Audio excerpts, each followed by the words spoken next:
Провести круглый стол в Министерстве по демографии и репатриации Лига друзей Абхазии решила не случайно. По мнению организаторов встречи, в вопросах сохранения национальной идентичности в процессе глобализации роль данного ведомства велика.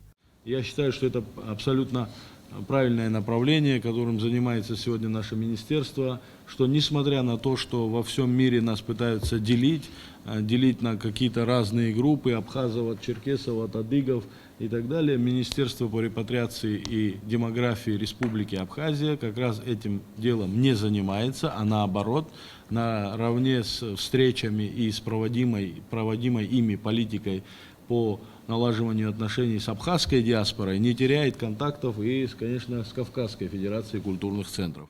Это очень важный вопрос для сохранения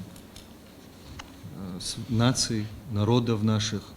Репатриация является сегодня в глобализирующемся мире основой сохранения своей культуры, своего языка, потому что, к сожалению, мы видим те тенденции, когда наши народы утрачивают, к нам приходит инородное, чужое, которое не соответствует нашему внутреннему строению, нашей внутренней духовности, культуры. Чтобы обсудить проблемы сохранения национальной культуры, за круглым столом собрались абхазские и российские ученые, представители северо-кавказских диаспор. Были зачитаны интересные научные работы о трагической судьбе народов Кавказа. Доклад сотрудника Института востоковедения РАН, представителя сирийской диаспоры Фасиха Бадырхан, был посвящен истории северо-кавказских диаспор, так как эта тема ему особенно близка. Я всю жизнь думал, каким образом можно заниматься возвращением наших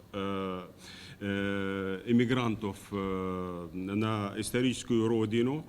Однако я так сегодня понял, что именно Абхазия дает абсолютно правильный пример, создавая министерство по репатриации. Проблема сохранения национальной культуры в процессе глобализации – одна из самых актуальных для народов абхазо-адыгского этноса, представители которых в силу определенных обстоятельств разбросаны по всему миру.